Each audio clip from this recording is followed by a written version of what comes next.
chairman's script. As chair of Division 2 of the House Finance Committee, I find that due to the state of emergency declared by the governor as a result of the COVID-19 pandemic, and in accordance with House Rule 67 and the governor's emergency order number 12, pursuant to Executive Order 2020-04, this public body is authorized to meet electronically. This public meeting is pertaining to the Department of Safety. Please note that there's no physical location for members of the public to observe and listen contemporaneously to this meeting. However, in accordance with the emergency order, I am confirming that all members of the committee and select legislative staff have the ability to communicate contemporaneously during this meeting through the Zoom electronic meeting platform.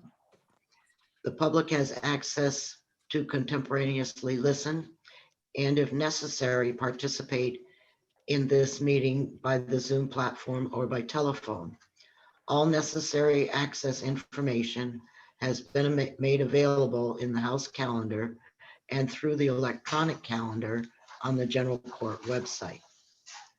The notice for this meeting complies with House rules and RSA 91A.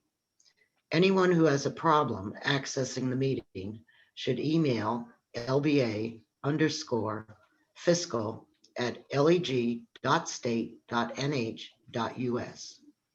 In the event the public is unable to access the meeting will be adjourned and rescheduled. LBA staff are on the meeting assisting us. Please note that all votes that are taken during this meeting shall be done by roll call. Let's start the meeting by taking a roll call attendance. When each member states their presence, please also state whether there is anyone in the room with you during this meeting, which is required under the right to know law. So Representative Lynn, would you call the roll, please? Yes, thank you, Madam Chair. Representative Bucco and Representative Danielson are not present. Representative Heath. Mary Heath here in Manchester, New Hampshire at my home, and I am here with my husband in the other room. Thank you. I'm Bob Lynn from Wyndham. I am here in my home. I'm alone in the room. My wife is elsewhere in the house. Representative Murray. Kate Murray is here in Newcastle. Dog's up with me, and David is downstairs doing his thing. Thank you. Representative Petrie. Yes, I'm Joe Petrie. My wife is roaming along with a dog in Farmington. Thank you. And Representative Umberger. Yes, I am still in Kearsarge, and my husband is in the house. Looks like he's cutting bread for the birds, which is a good thing. Mary, maybe we can spread it out in your backyard there. All right, thank you very much. Okay, thank you. Welcome, Commissioner Quinn and Mr. Lavoie. Today we are going to do a little bit of a dive into what's going on in safety. And so I know that you had sent some changes that you needed to have made, and hopefully everyone has received those. They're on my other computer that has decided that it'd rather have a black screen, but I'll get that back up. So if we could, I would like whoever wants to go ahead to please do so. So I just wanted to say good morning to everyone. And just for the record, Robert Quinn, I am alone on the 3rd floor in my office, and I'm joined by the Director of Administration, Steve Lavoie, who is in his office on the 1st floor. And both of us have the material you have. So I am going to ask Steve to start us off, please. Thanks, Commissioner. Good morning. Good morning, Madam Chair, members of the committee. What I'll do is I'll share my screen for the errata listing that was provided yesterday, late yesterday just to kind of go over these at a high level so you understand what we're asking for. If you have any questions, please stop me along the way. Everyone can see the screen? Yep, Yeah. no problem.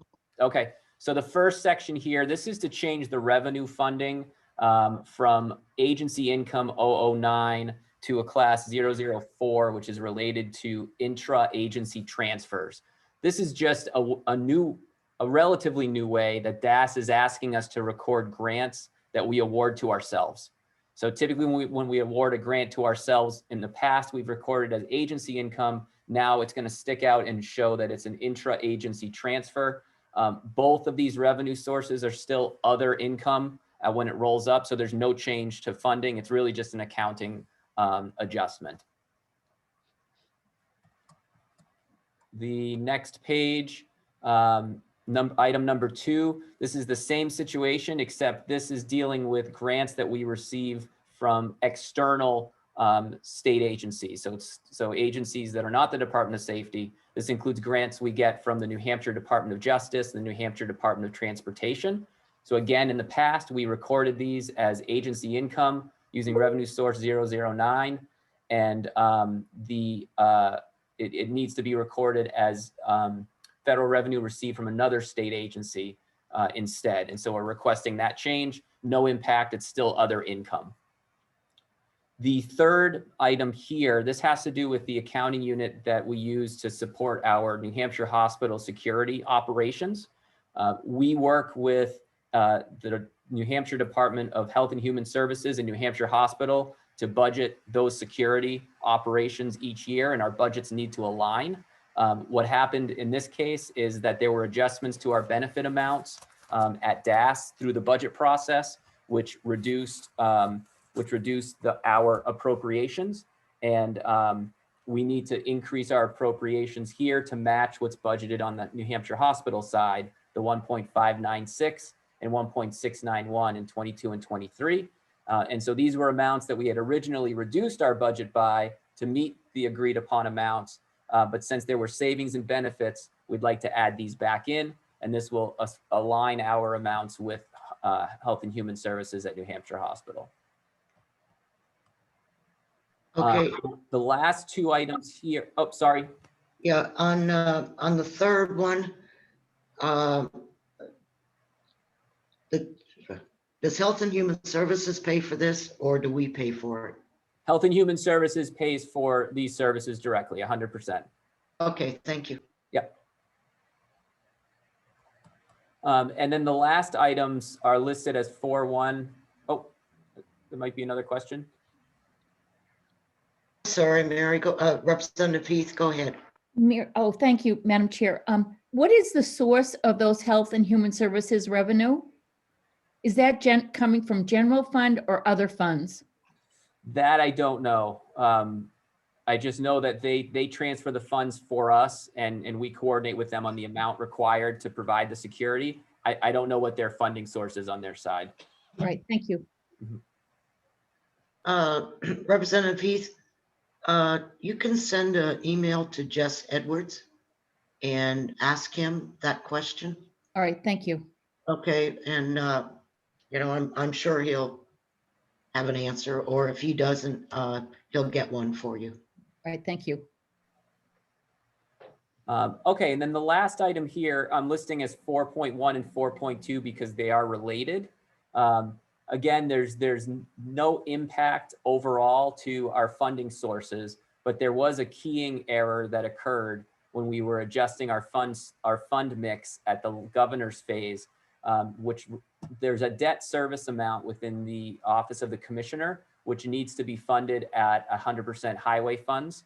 And unfortunately, right now it's not. So what we're requesting is that we increase the highway fund portion for the amount in the Commissioner's Office accounting unit and decrease the general funds with an offset for the exact same general and highway fund changes in 4010, which is the enforcement accounting unit in state police.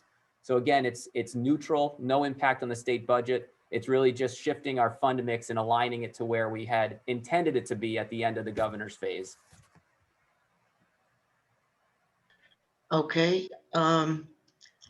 Nikki, I guess, is there anybody that has any other questions? Oh, I'm sorry, Representative Murray.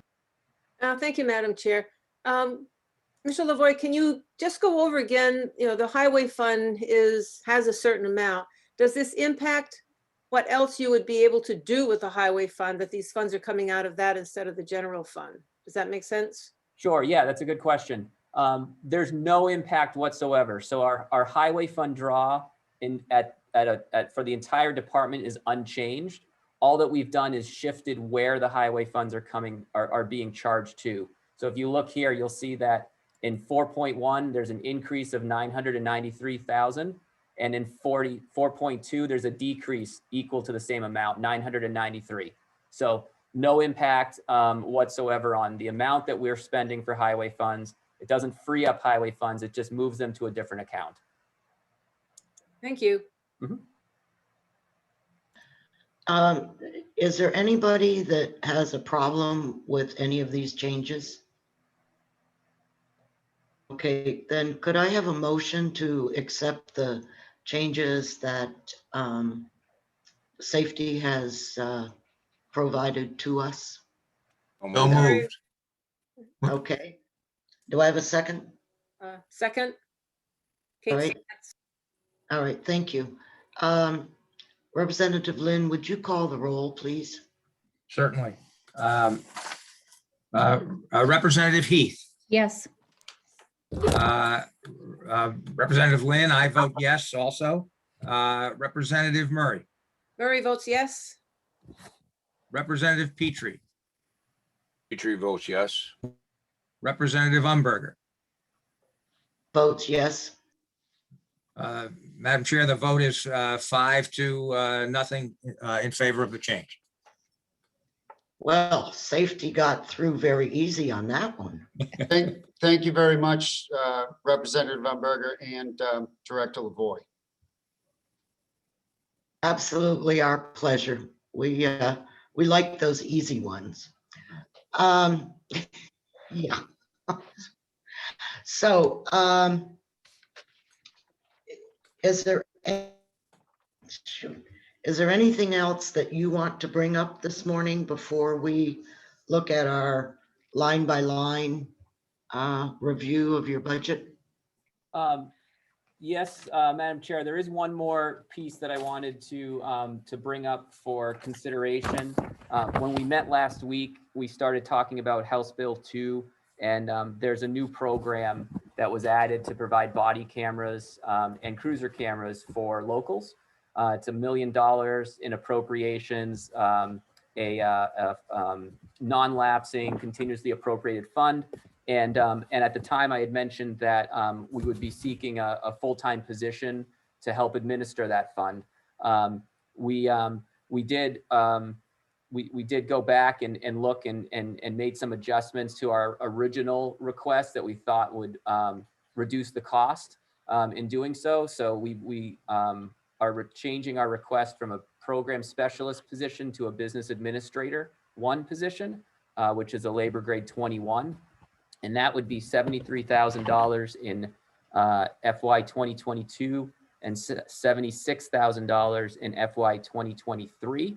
And we would also be open to making that a full-time temporary position using that language. So it aligns with the program. If the program expires within the 2-year biennium, then the position could expire along with it. But if it goes longer, we would be able to have those discussions moving into the next biennium to determine if we needed to continue the position.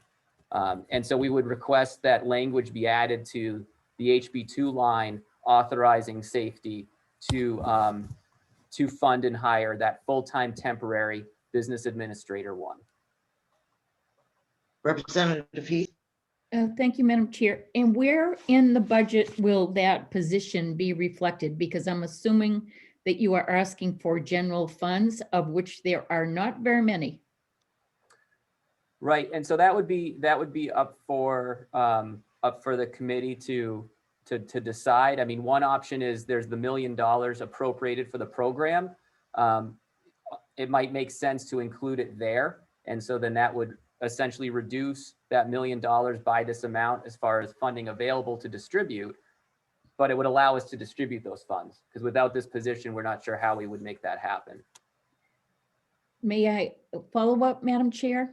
Absolutely. So that's $1 million of general funds. And that is funding that is very scarce. I also believe the program is very important, and it was, I believe, a LEAC recommendation. But realistically, are we going to be able to afford that $1 million from your safety budget, which has been so devastated by cuts?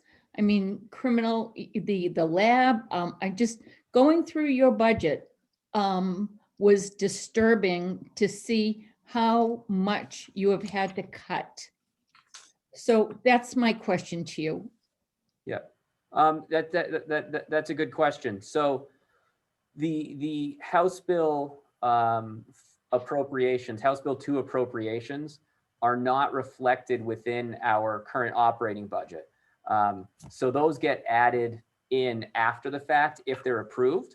And this is an important program, and it's a priority, you know, all the way up to the governor's level. To your point, funding is scarce, and so wherever these funds go, if they're supporting cameras or some other purpose, there's only so many dollars to go around. This is a program that's in HB2. We do think that it's useful. Our purpose here is really to say, if we are to administer it moving forward, we need a resource in order to do so, and to do so correctly. Thank you. Representative Heath, if I could just add to that, you know, Steve and I have been talking offline, you know, quite a bit about this, and I think, you know, he raises a good point. I think that we can stand this up and have a program and have a process, but again, he's going to need the help to administer it, just like, you know, we've done in the past with other programs. But, you know, we are working very closely on our own project for digital evidence. Our RFP has been pushed out a bit due to the complexity of it. So, you know, that is probably going to be one of our top projects moving forward, our own, to outfit and equip and manage the New Hampshire State Police with digital evidence, which includes all evidence, pictures, data, voice, not only on the cruiser cameras and body cameras. We will have both, but all of our digital evidence. So, you know, so this piece here, which would be for local law enforcement to apply for these grant dollars, needs to be managed correctly, because we want to make sure I have to ensure that our project is done correctly, which we've got a big team here, pretty much led by Assistant Commissioner Rick Bailey and Colonel Noyes. So 2 separate issues, but both very important. May I just follow up one more time then, based on what the commissioner just said? Yes, go ahead, please. Commissioner, are your funds for your project jeopardized because of this item? I don't believe so, and I think they're 2 separate. We know what we have right now in the budget, but we're waiting to see when the RFP comes back. You know, there's a lot of, you know, uncertainties here, but I'll let Steve speak to, you know, the funding source, the $1 million, and what we have for our own project. Steve? Yeah, no, this is really unrelated. So we budgeted for our project based on the information we had. As the commissioner mentioned, technology's changing. We're trying to make sure we get the best deals. We've pushed the RFP out a little bit. We'll know more about the true cost in the next several weeks.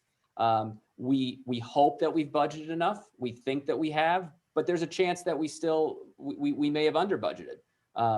So I don't believe that these are in conflict with our funding, because I feel like what we have is where we need to be within our budget, with the understanding that we'll know the real number within a few weeks. Representative Lynn, you have a question? Yes, thank you, Madam Chair. I'm just wondering, Mr. Lavoy,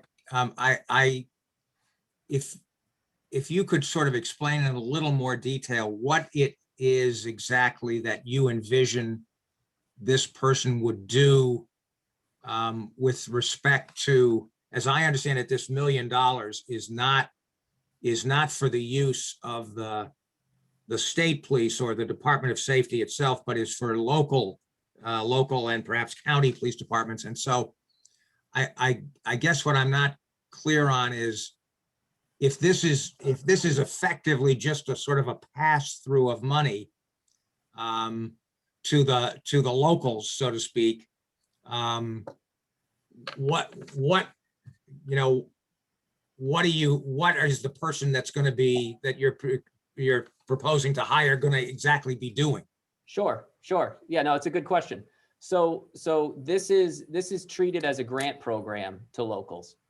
So if you think of I don't know the exact number of towns and municipalities with a police force, but let's just say it's 200 or thereabouts who may be eligible and may want to take advantage of this program.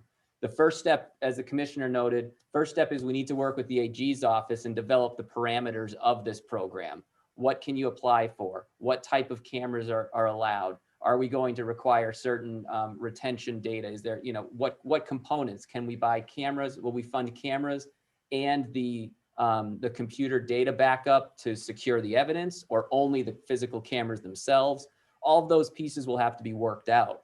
Then what this position will do is this position will come in and administer this like a grant program.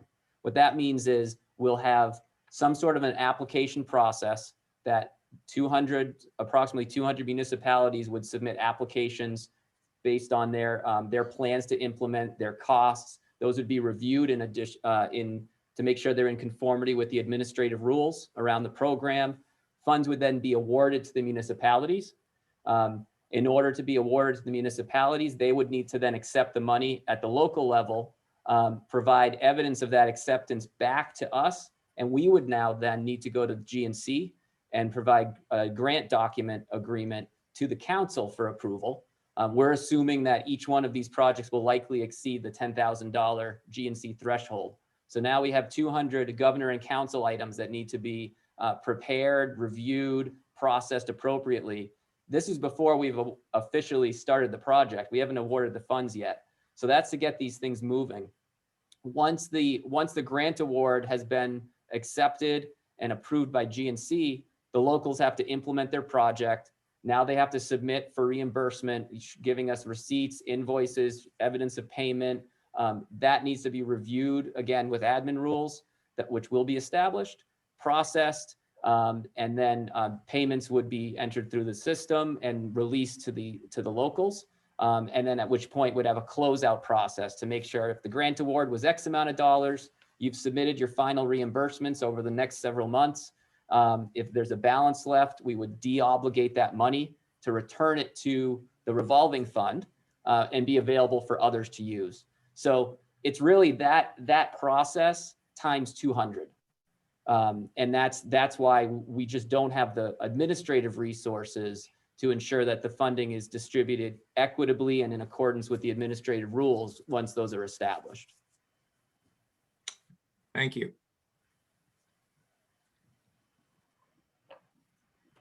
Okay, if I remember correctly, the commissioner has 6 months to work with the AG to come up with all of these things. Is that correct?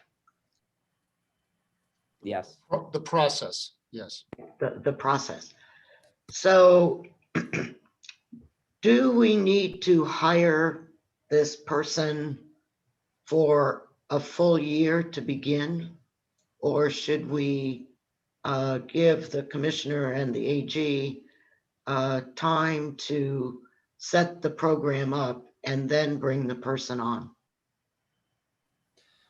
We could give them time to set the program up and bring the person on, but I wouldn't want to give, if we're planning to launch within 6 months, then I think the most amount of time that we would need would be maybe 3 months, because we want the individual to be up to speed and knowledgeable about the program itself, the state processes, what's expected. We need to get them trained so that we can move this money out as quickly as possible once it's ready.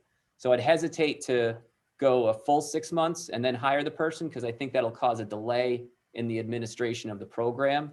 but we could delay the hiring for several months.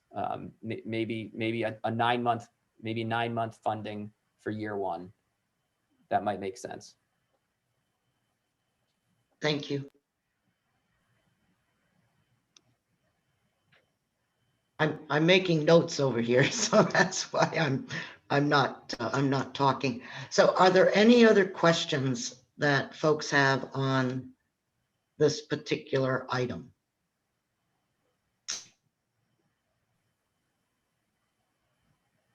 Representative Murray. Thank you very much. Mr. Lavoy, can you just speak briefly about, are there some municipalities that already have the body cameras? Would this be primarily for smaller communities that don't have the resources that, say, a Portsmouth would have? I have to defer to the commissioner on that. I'm Yeah. not others have. Yeah, I think back to what, somebody said it was a LEAC recommendation. I believe the recommendation is encourage, but I believe it's would be an unfunded mandate to require them to all get the cameras. There are a lot of police departments that do have them now. I can think of a handful off the top of my head. I won't mention them, but I think to Steve's point, that's why, the process is something that we're really going to have to work on with the AG. What are the parameters? Who gets the money? Who doesn't? Do we look at what are their opportunities within their own budgets? How do we, is it a partial funding?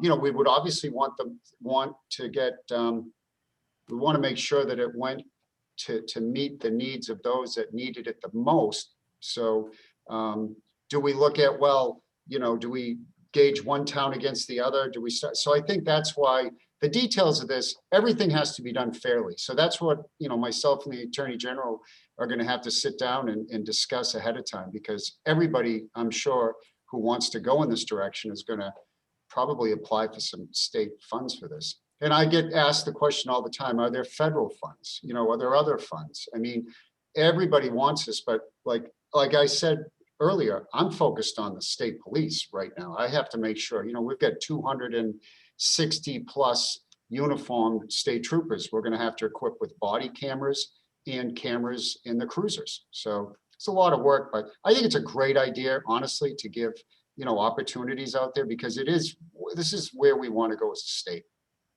Thank you. Representative Heath, you have a question? Yes, thank you. Commissioner, I think your statement is very important, and I think we have a priority, and that's the state police. We have minimal dollars, and with the newest funds coming out of Washington, I believe that municipalities will be getting quite a bit of funding. And this budget, when I think about the lab and the wait time that's going to have to take place, I think about the motor vehicle department, that wait times are going to be increased. In good conscience, I just don't know how we possibly can fund this. And yes, I agree, it's critical for our towns and municipalities. And I know that many communities are talking about this, but truly, with the shape that your budget is in right now, and chances are we're going to have to cut more, I can't, in good faith, vote for this. I am sorry. No, I respect that.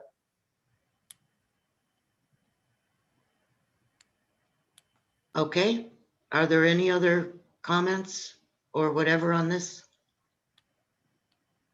Okay, seeing none,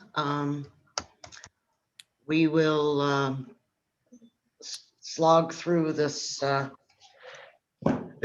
this Book? this budget. So is there anyone that has any questions that they would like to ask the commissioner or Mr. Lavoy? Mine are scattered about, so can I pop in when we get to, or skip over, if we skip something that I have a question, can I pop in at that point? Actually, Representative Murray, if you want to go through your questions, and then if any of us have questions on those sections or pages, we'll jump in. Are you sure? Okay, I'm so happy to take back seat, but, right. So should I just go ahead then?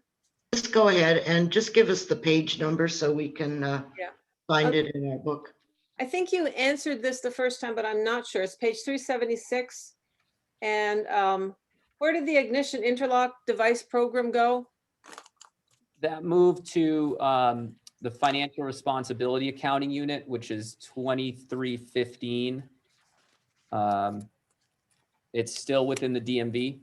It just moved within that area, and that is on page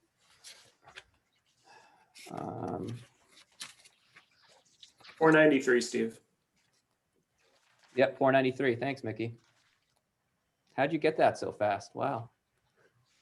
Working off the electronic, the control F is quicker than flipping the pages. Okay. Yep. So we've absorbed that within accounting unit 2314. And the positions that are scattered throughout here, I mean, you're missing a lot of positions. They're all reflected in the budget here. The numbers. They're reflected in the dollars. So the salary and benefit amounts are lower. The position count, they are not reflected in the position count. So the position count includes all the unfunded positions in them. Right. Yep.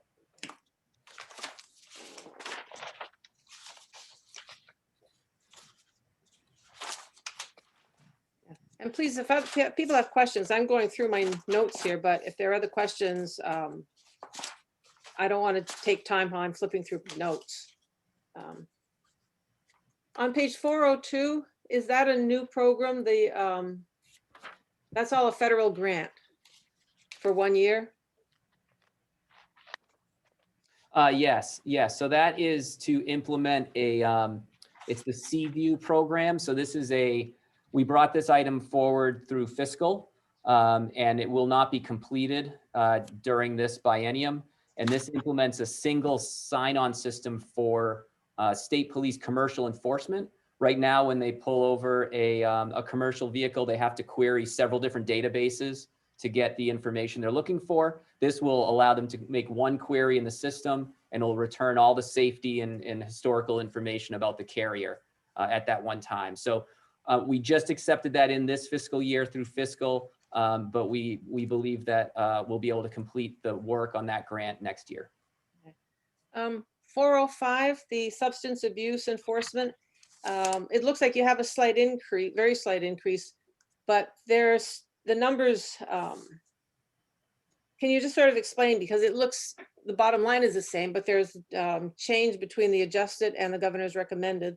Apparently you got equipment, which you won't get this year, but benefits, are you hiring people? I guess just a little narrative around the substance abuse enforcement. Yeah, sure. So this is the accounting unit where we have our mobile enforcement teams are paid out of. So those staff and the related equipment to for those staff. The equipment numbers themselves have to do with vehicle replacements. And so those vary year by year. And so that's why you see some variation there. And then obviously salary and benefits will vary as well as people are promoted into those roles or hired into those roles. So all in all, it's relatively flat with FY 21 budgeted amounts.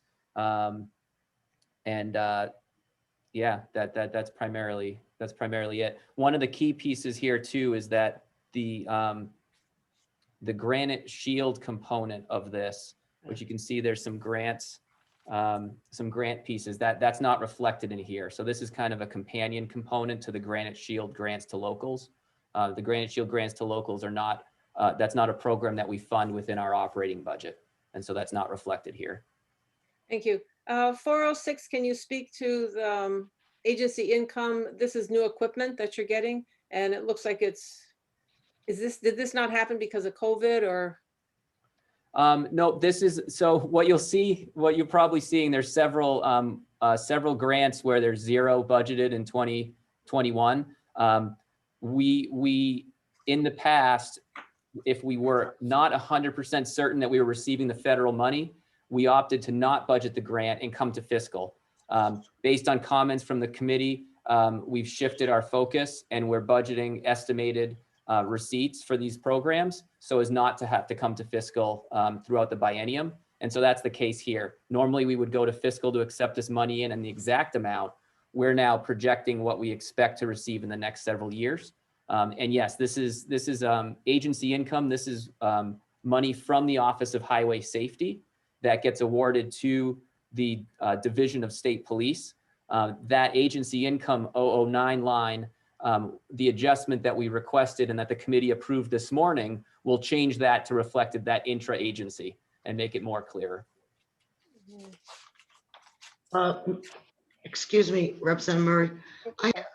Since we're right here, I have a question on the cold case unit. Mhm.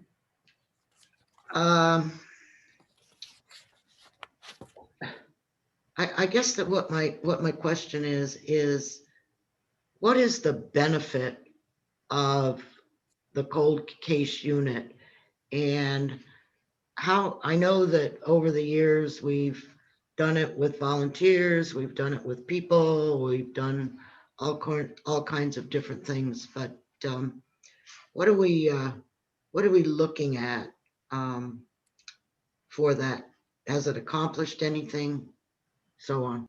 Yeah, I'll take that one, Steve. So I'll tell you, and I'm sure Representative Lynn would understand this from his years as a judge.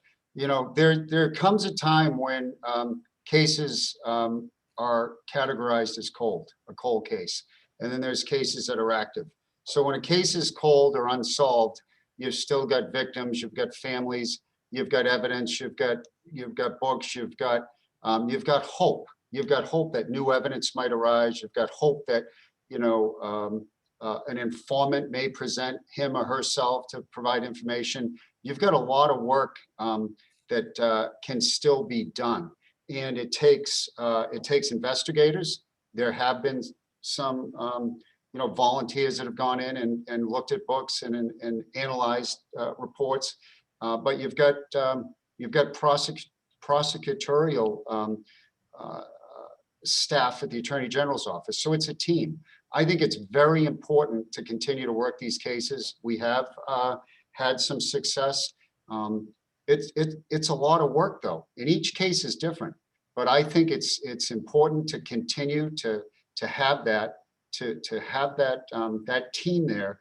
Not only it's in the interest of justice, to continue to look and work at these. And every day we get letters, we get new information, arrests are made. And so I think, to answer your question, Representative Umberger, I think it's important to the victim's family, to continue to seek justice and find out who committed the most, egregious crimes in the state.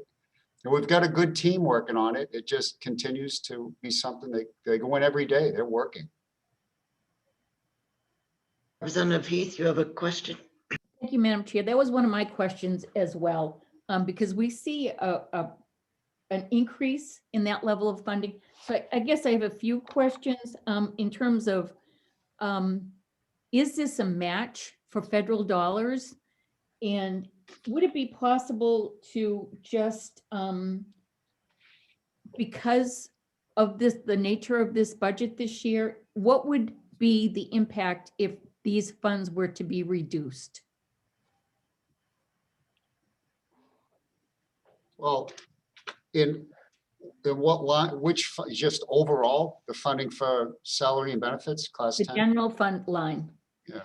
Well, I mean, it would impact the amount of hours that could be put forward. It could impact, result in, loss of investigators. So, yeah, I think this is an area that, we wouldn't want to look to reduce because it's minimally staffed at this point. And again, you've got the major crime unit that is working, full time on the most active and recent cases. So I listen, in the interest of the state, I would not recommend reducing these funds because we've had all we can do to keep this level of staffing up. Steve? Yeah, no, I think it's a valid point. I think with the funding levels that we have here, there's 2 full-time positions dedicated to this service. we reduce anything, and essentially there's really going to be a significant decline in any cold case work. So it's, if there were 50 individuals in this unit, we could talk about maybe scaling back, but I think it's too small to touch. Madam Chair, if I may, Yes, please. are there a lot of people with whom you contract with in this area? Contract, well, these are, no, these are active investigations. You need full-time sworn law enforcement. I mean, they can get on a plane and travel, out of state to interview somebody incarcerated in another state that wants to confess to crimes or has information, but no, they're full-time employees. And there's always a attorney general who is embedded with the cold case unit. And obviously, they are not going out and making arrests. They're working hand in hand with the attorney generals on this, just like any other homicide investigation. And I will say they have had some great success, and you can never stop persevering in these. And again, the families of these victims are continuously asking what is being done and providing information. So it's a lot of work. Thank you for the question. Thank you. Representative Murray, you had a follow-up? Yes, thank you. When you say they're full-time, are they full-time on the cold case unit, or are they full-time with your staff and they perform other functions as well? Full-time cold case. Thank you.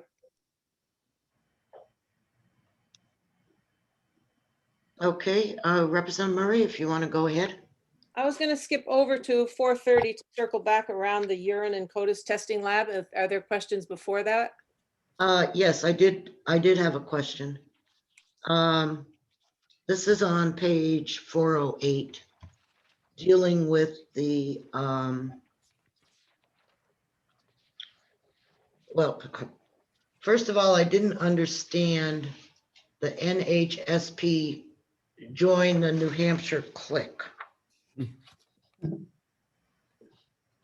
So that is a Office of Highway Safety funded program that funds additional, it's really encouraging individuals to use their seatbelt. So because we don't have a seatbelt law, that's funding to support promoting the use of seatbelts, especially, and also enforcing child safety restraint laws in the state. So that's an annual grant that state police receives from the Office of Highway Safety. Thank you. And your Division of State Police Permits and Licensing, what does the state police do that the DMV doesn't do? In what regards, Representative Umberger, the permits and licensing commonly referred at times to the gun line licenses. We do the backgrounds and the permits for out-of-state pistol permits, new sales for handguns, security guard licenses, those types of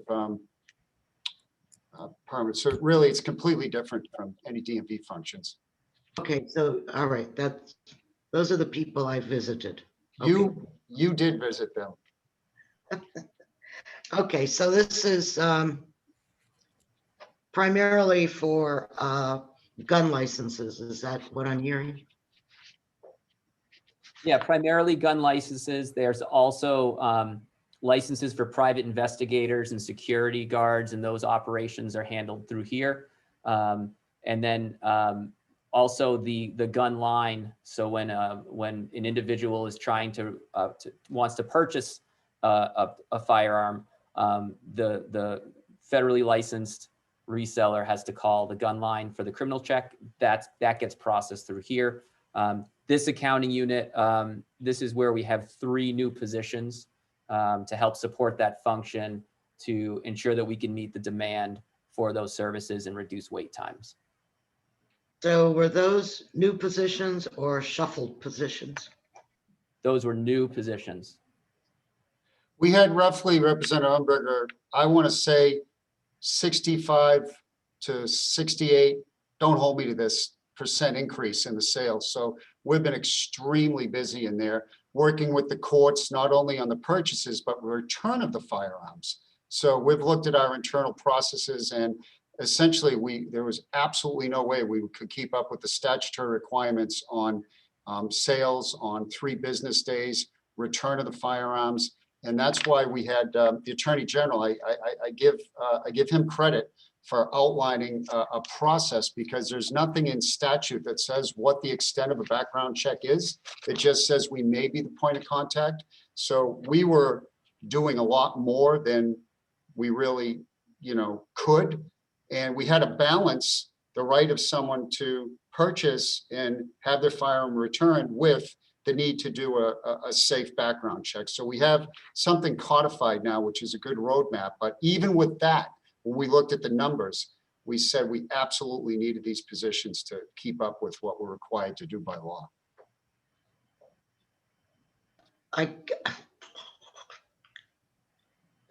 So what is that, state law or federal law?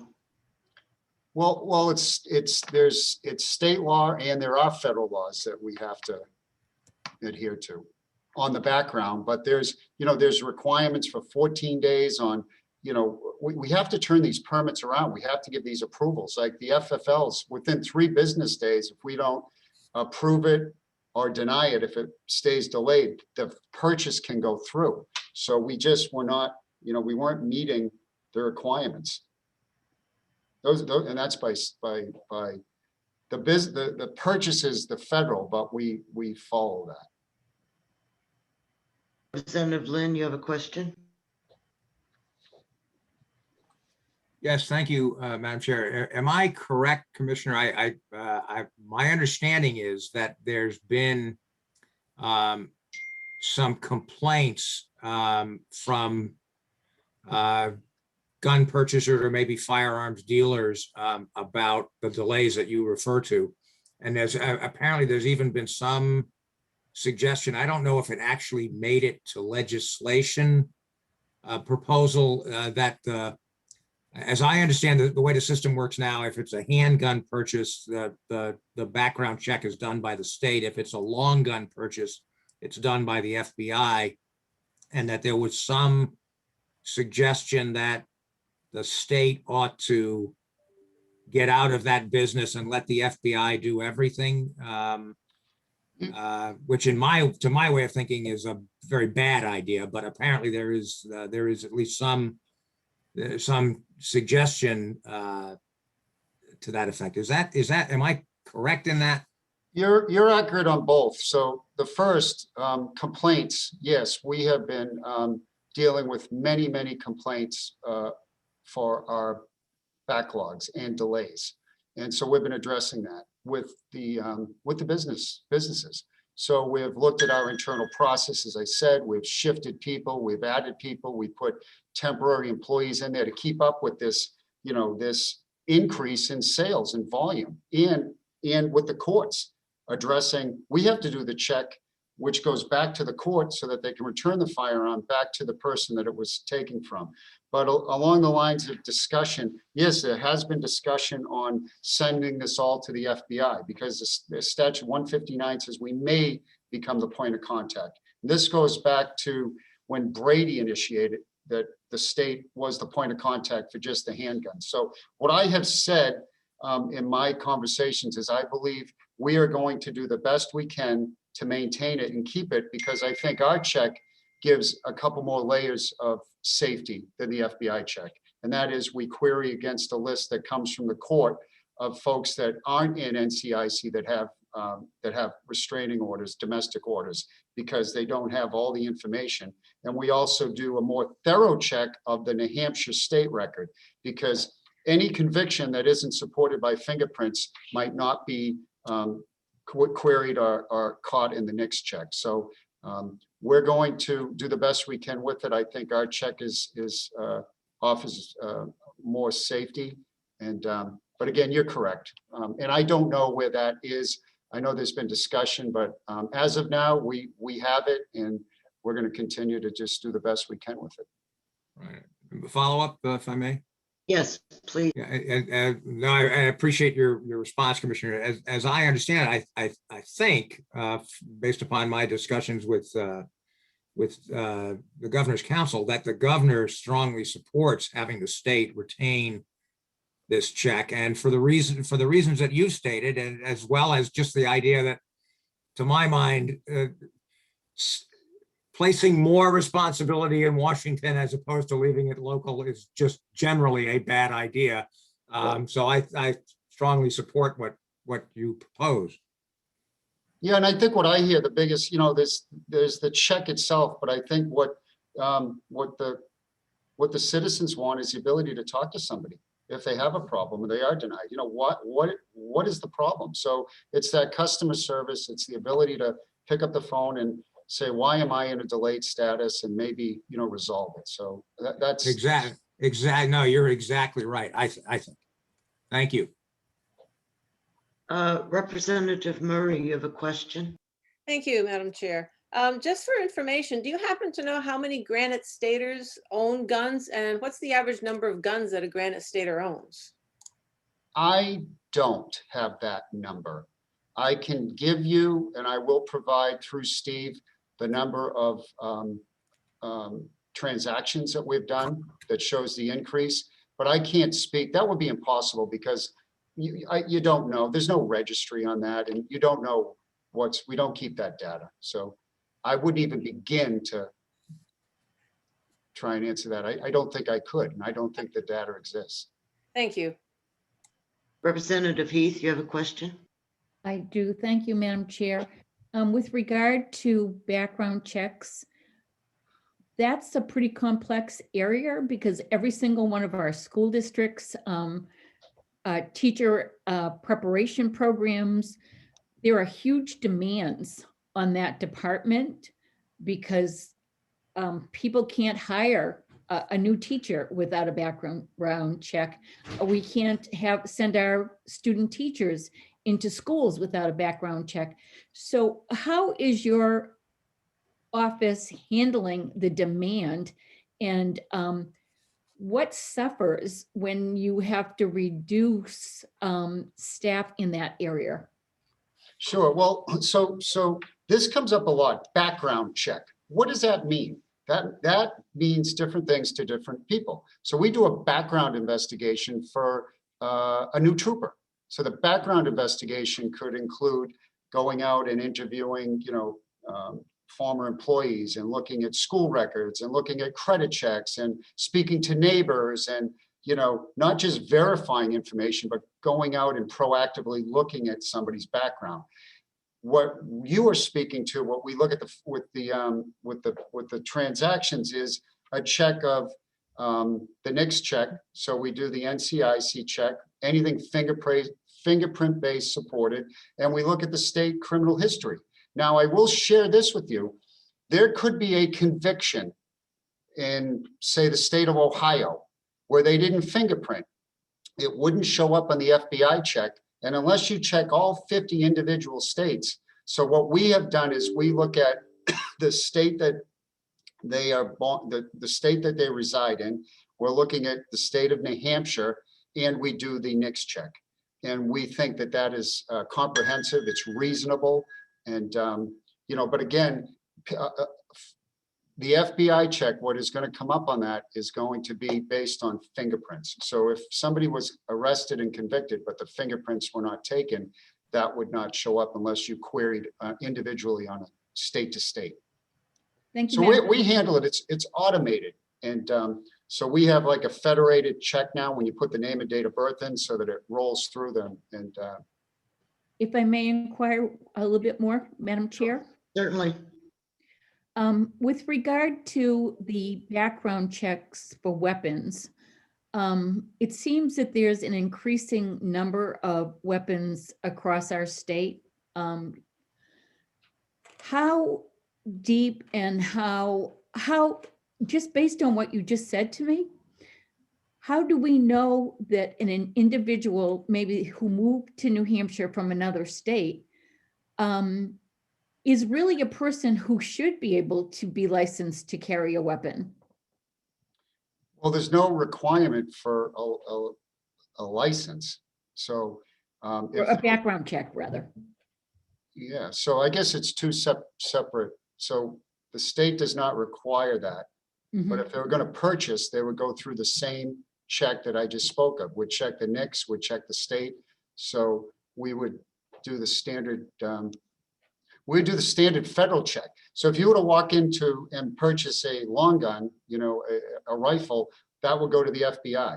So we've talked to the head of the CJIS division of the FBI, and oh, I'm sorry, I just clicked my mouse. And we are doing, I would say we're doing 2 additional layers that they would do. I But think, you know, does that answer your question, Representative? because my concern was that if somebody coming to our state, and because there isn't, well, I guess the federal background check would cover every state, and that would be reported back to you. Just, I was concerned that some things aren't showing up on the background check because of the nature of a database based on somebody's background. Yeah, and a lot of times what causes these delays, you know, and Representative Lynn can appreciate this, is our team sees a conviction and it's not clear in the record whether that conviction is a disqualifier. For example, it could be a DWI within the last 12 months. Is it alcohol related or is it drug related? If it's drugs, it could be a potential disqualifier. They have to stop, delay, further investigate. They see a simple assault. Is it DV related? Just by looking at the record, they're unsure. They stop, delay, they have to make a call, pull the file out. So what we are looking at now, in you know, our continuing talks with J1 is ensuring that when the circuit courts have a conviction, if it is a disqualifier, it's duly noted so that when it goes from the circuit court to our criminal records unit and it's uploaded at night, it can get uploaded correctly to the NICS index. So it's all about making sure that what is a disqualifier is categorized as noted. But Thank you. Are there any further questions on this? Okay, seeing none. Representative Murray, what's your next page? I was going to 431 and a little bit, and just if we can talk a little bit more about what they're going to need in the lab. That seems to be such a critical shortage. So I've got the, you know, there's a cut here. They spoke that they needed additional people around the lab. So I think that's kind of scattered throughout. I wondered if we could just go back to their prioritized needs around that. Okay, That's it. before, yep, but we Yeah. will, before we do that, I want to ask about Operation Safe Commute. That is, okay. Okay, that's agency income. That's another highway safety grant. Okay, that's all I need. Yep. Thank you. Yep. Now we'll move to page 431. So 431 is one of 3 accounting units that supports the lab. So this is the urine and CODIS area. So it's focusing on the DNA database processing, and then also testing urine for samples of alcohol and controlled drugs. In this specific accounting unit, there is one of the unfunded positions in the lab. There's one unfunded position here. And these are in our top priorities to have filled, because obviously this falls under, the lab is really, if you kind of think of our lab, we have our forensics lab and we have our toxicology lab. And so the toxicology lab includes this area. This is a component thereof. And so that's the lab that deals with drugs and testing drugs and those types of activities. And that's clearly, that's an area that's important that we maintain the volume of testing requests that we're receiving, because backlogs there can have problems, especially if we move into the court system there. So there's one of those unfunded positions here. it's critical that we get that funded if there's funding available to maintain the services in this toxicology area. The other sections are later in the budget book, and that's where the rest of the lab positions are. But they're all critical. Yeah, it's difficult. I guess, I just want to make sure we keep those positions in our minds in terms of how important it is to the work you do. Can you speak to page 435, the declared disaster federal funds? Sorry, Yep. I believe Representative Heath had a question on the urine and CODIS lab. Apology. Thank No? you, Chair. I just, my question is, what would be the lag time based on the cuts in the lab?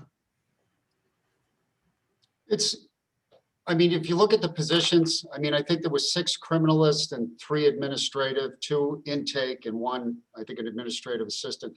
It's hard to really quantify based on what's coming in, but clearly there would cause delays in those areas. I mean, we wouldn't be budgeting, for these positions. So the exact time, a week, or it's based on what's coming in, so it's hard to give an exact day, but we can say that it would cause delays. A follow-up, Madam Chair?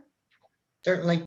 So we've seen a reduction in the number of overdose deaths from the pandemic. Well, the pandemic has reduced the utilization of drugs, it appears. But I don't know how long that's going to last. And I hear concerns that come from our local police departments about the amount of time for processing when it comes to certain things. And I think the county has some of those issues as well. So are we just going to exacerbate that problem further as we come out of the pandemic and we're seeing an increase again in those areas, which I'd love to say we won't see it increase, but I fear that we will. Yeah, so I'll take that. I mean, clearly we want to fund these positions. I mean, that's our priority.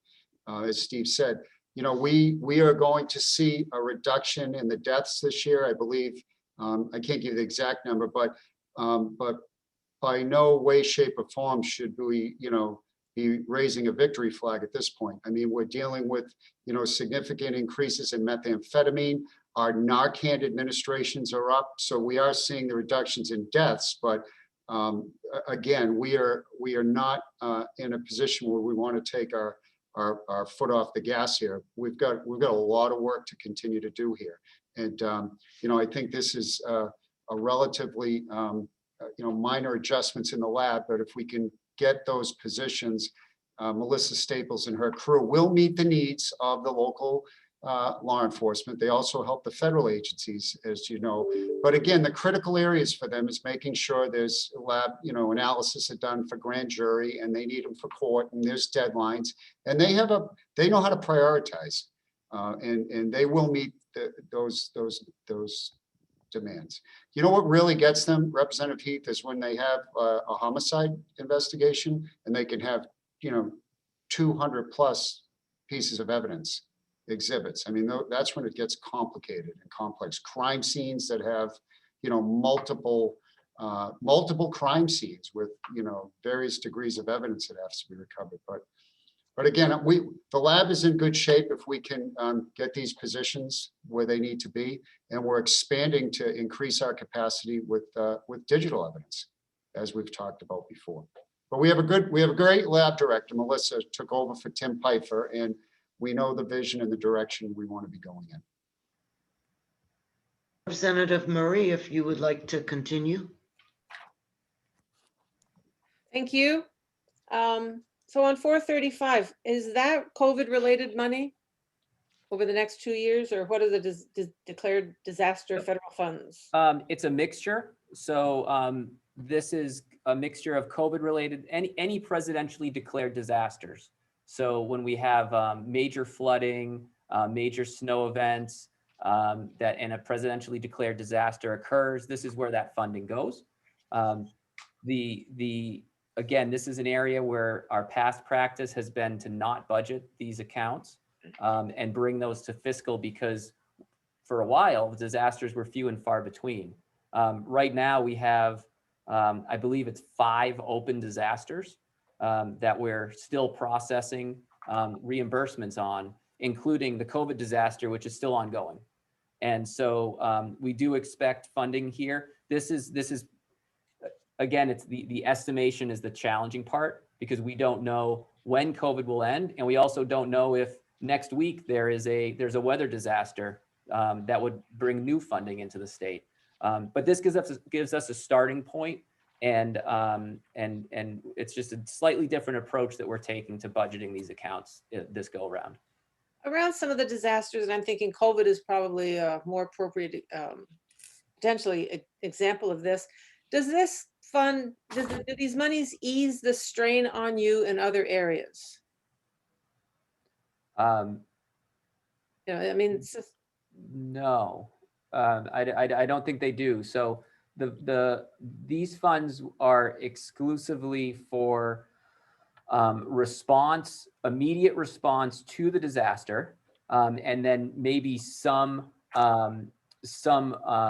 additional costs associated with rebuilding the infrastructure that was damaged as a result of the disaster. So they don't support the Department of Safety in any way. We're really the administrator of these funds, and we work closely with the locals and the municipalities and other state agencies also who would be eligible to make sure that they're getting the most federal support that they can that's eligible under the law. so that money goes to, like, for repairing a bridge, possibly. Yeah, repairing a bridge, a culvert that washed out. Hazard mitigation. Representative Murray, as Steve talked about trying to advocate for one position on the camera program, you can only imagine the amount of administrative work that's ongoing in HSEM, not only for these 5, but it will be years of administrative work in billing and paying and processing all the requests, COVID. Representative Petrie, you have a question? Yeah, thank you, Madam Chair. I got a question about block grant versus having to meet all those requirements. Have you ever figured what the cost is of trying to meet those requirements to get the money from the federal government or other sources? So I'm not sure. I think we don't administer any block grants in particular. I do know that those do have certain restrictions. These funds in particular for the disasters are relatively broad. So it starts with an estimate of what the costs were, the damage done within by county. And if it exceeds a certain threshold set by the federal government, then the governor can request that the president declare a disaster and make these funds available to us.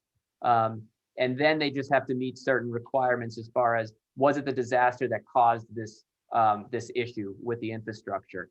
So it's treated a little bit differently than my understanding of the block grants.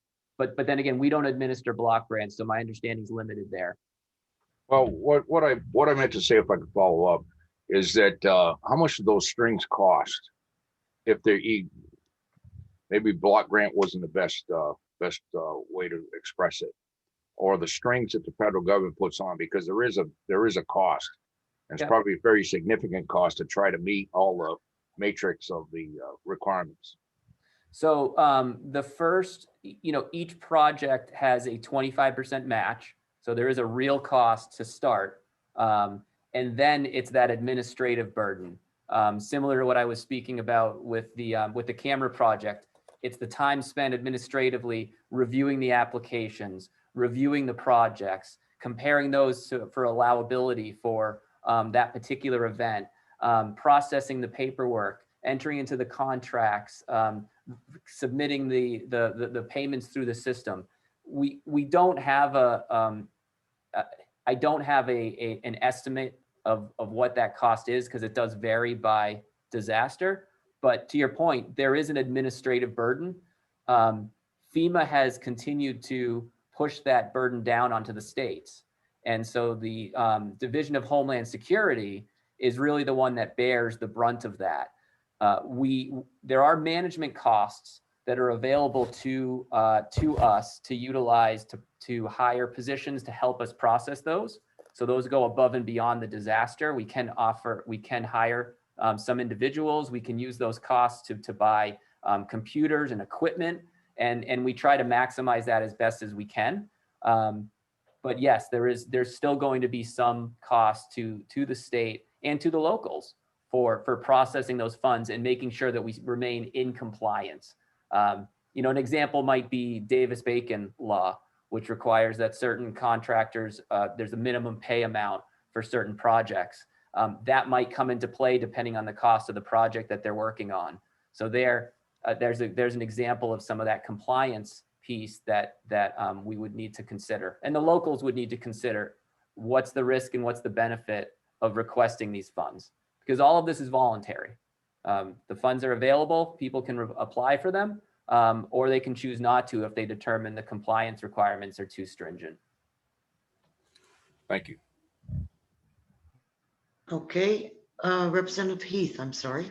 Thank you, Madam Chair. Just in response to that, isn't it true, though, that with the federal dollars that come into the state of New Hampshire, that normally it's the usual and customary practice that administration fees can be included? Usually they have some kind of a percentage that you're allowed. Is that true? It varies by program to program, but yes, often there's an administrative cap.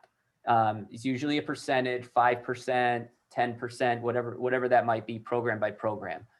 The reality is that that administrative cap is not typically sufficient to fully administer the program, and so that's where additional costs come in. But to what extent, that's going to vary also. If I may, Madam Chair. Absolutely. It is, from just going through your budget as many times as I have, it would appear to me that you have had to zero out so many lines in the general fund, and the note that we see continuously is federal funds. To what extent would your department, your agency would be devastated if you were to deny the use of federal funds to your department? That's a big question. That's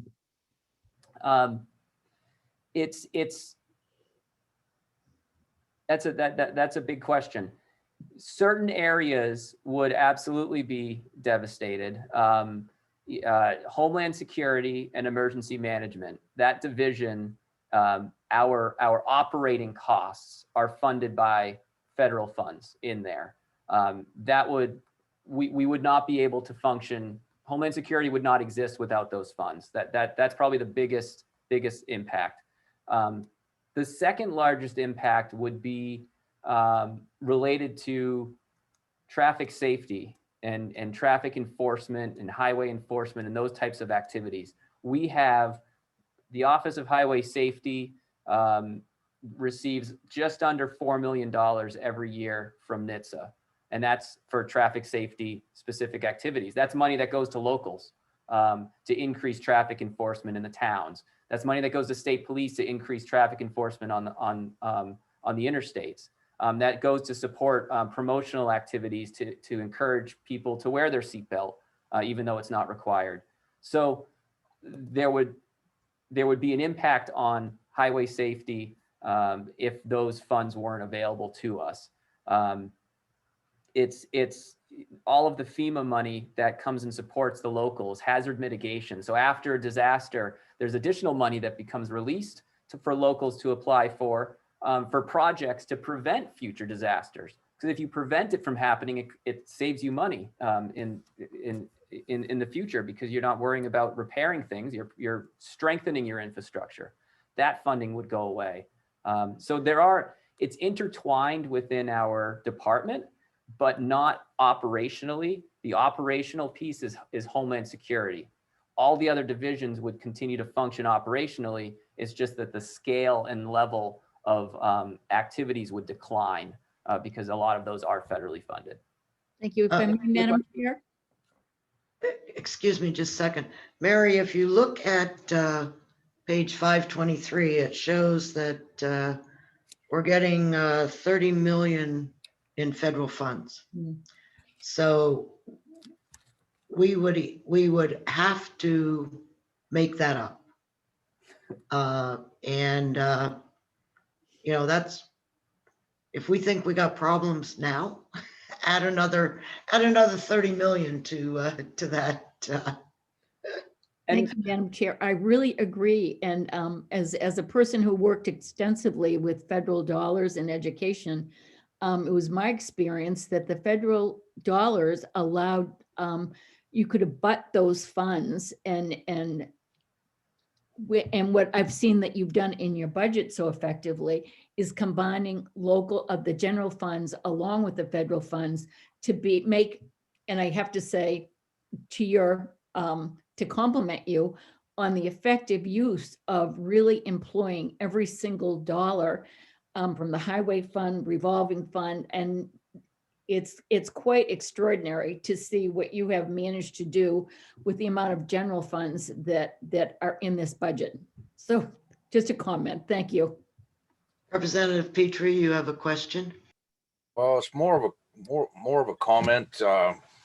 If we left those funds in New Hampshire instead of taxing our businesses and whatever and sending it to Washington and paying for all that bureaucracy, I would leave it to Steve and Commissioner Quinn to make better decisions and easier decisions. Thank you. Thank you. Interesting comment. Okay. Madam Chair, could I add one point?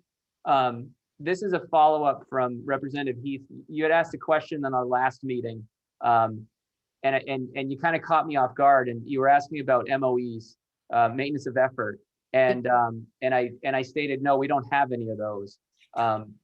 That's not accurate. So I want to clarify that. For whatever reason, I was focused on FEMA, and I was thinking FEMA. As you can imagine, with COVID and all the money, that's where my head has been. But thinking now, talking about Office of Highway Safety. Office of Highway Safety, there is an MOE. We have MICSAP grants that support commercial enforcement. We have an MOE there. And the other one I can think of is the Recreational Boater Safety Grant from the Coast Guard for Marine Patrol. There's one there as well. What my statement afterwards still stands. We're not in any jeopardy based on the positions and that aren't funded here of not meeting those. But I wanted to clarify that as I thought about it just now, and I apologize for that confusion. Oh, thank you. That was a big concern of mine. So Representative Murray.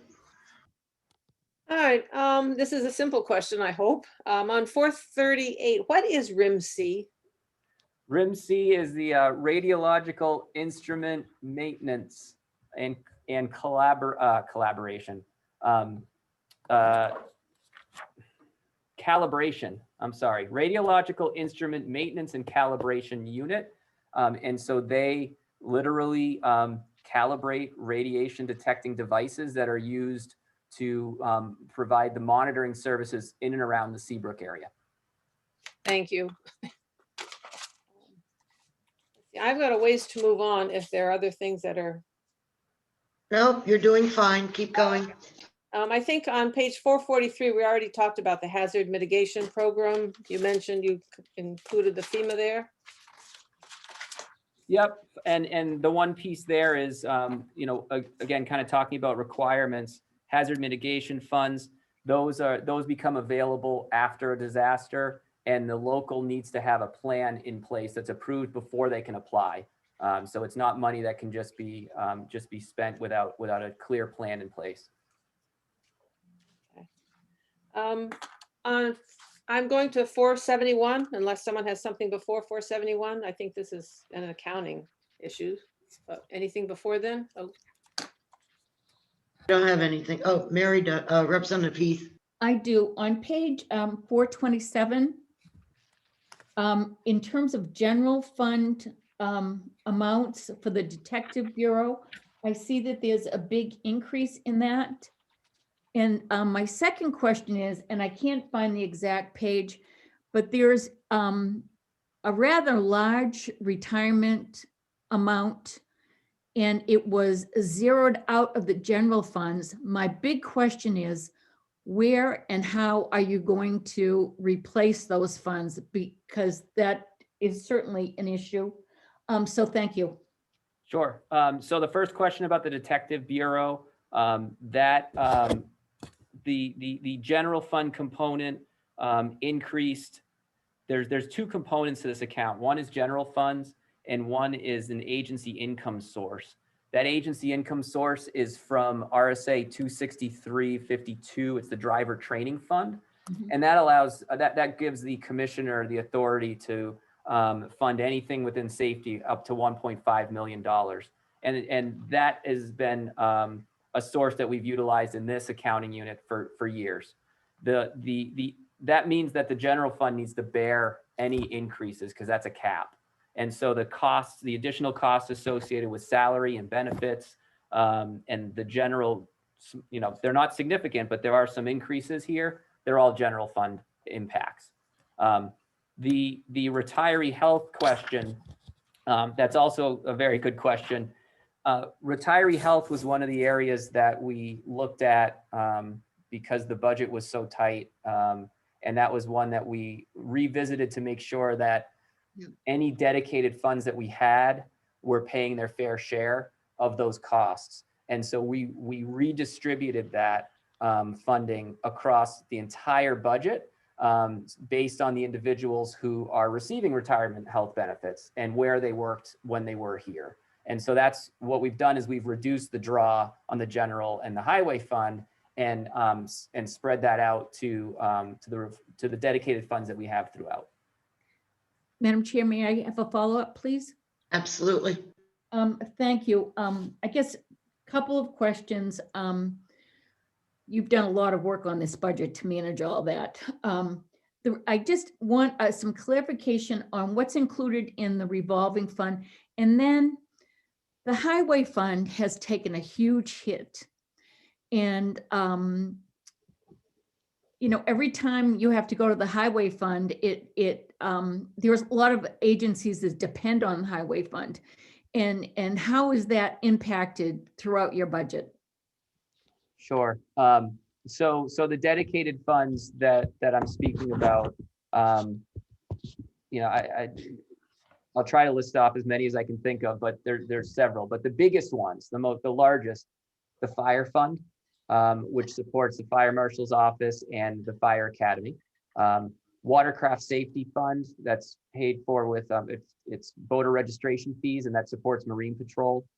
The criminal records fund, which is criminal record fees, which supports our criminal records operations. Not permits and licensing, that's a separate piece, but criminal records itself and updating the criminal history information database. The 911 fund, which supports emergency services and communications. And then there's some smaller funds scattered throughout, but those are really the big four that we have that weren't fully paying in to the employees who used to work for them that are now receiving retiree health. So you'll see we have increased retiree health costs in those funds. We did the analysis to make sure the fund could sustain it and it wasn't going to cause any long-term concerns. If there were going to be long-term concerns, then this process wouldn't work for us. But thankfully, they were able to absorb it without harm to the fund. The second question related to highway funds. So we have always taken the approach at safety, at least since I've been here, and I believe this was the case prior, that when it comes to funding, we're agnostic. We understand and reflect the importance of, we understand and the importance of all the different dedicated funding sources and the restrictions that are placed upon them. But our focus is always going to be to fund our operations with whatever funds are available to us. And so decreases to the highway fund only impact us if there's no corresponding general funds available to fill that gap. In the past, under normal circumstances, there's typically some general funds that have been used to help prop up the highway fund or provide us with the additional services we need to maintain the same levels of service, the additional funding we need to maintain the same levels of service. This budget, we didn't have that. And so this has been a challenge. As you can see, we've done everything that we can to reduce our draw, but it still resulted in us having to unfund 50 positions. And that's obviously a last resort for us because as I've said before, and as the commissioner said, we're a people-driven organization. We're service-based, every single division. It's the people that execute on our mission, and we need all of those resources. We need more resources than we currently have, if we're being honest, but the money's not there, so we make do with what we have as best as we can. So it's been a challenge. But again, if the highway fund were to disappear and 35 million in general funds were to suddenly appear, as long as we fund safety, that's the key focus. Representative Umberger, I mean, Steve, I don't want to not emphasize how important he's been, but we're not only looking at this budget, but we've got positions like we're able to fund in this biennium through grants, and I can name a couple prosecutor positions that are funded by highway safety. But I know after this biennium, we're going to have to look to get those funded in our budget because so we're looking not only at this budget, but we're looking, 3 years down the road and, keeping our eye on other positions that are just, they're critical, but, like the fire fund, Steve's done, when we started this exercise, he was, I would say, as innovative. He's had to really look, at dispersing these funds, whether it's the IT costs, retirement benefits, but looking across this large agency in 7 divisions and how to spread it out so that everyone was successful. And again, as Steve said, as long as we're funded, and we can go out and do the job that everybody, depends on us to do. That's all we're concerned with. Madam Chair, if I may, one more comment, please. Certainly. You realize that we have to work with the numbers that we have been provided. And because of what Ways and Means has approved for us to use, unless something significant happens between now and when we have to finalize this budget on March 26th, our recommendations, there are going to be some disastrous things that we're going to have to do. And I just hope that once this budget gets to the Senate, you can recoup some of those losses. And I apologize upfront because you are so devastated that it really bothers me that actually we're making cuts in the business taxes and I see the hits that you are taking.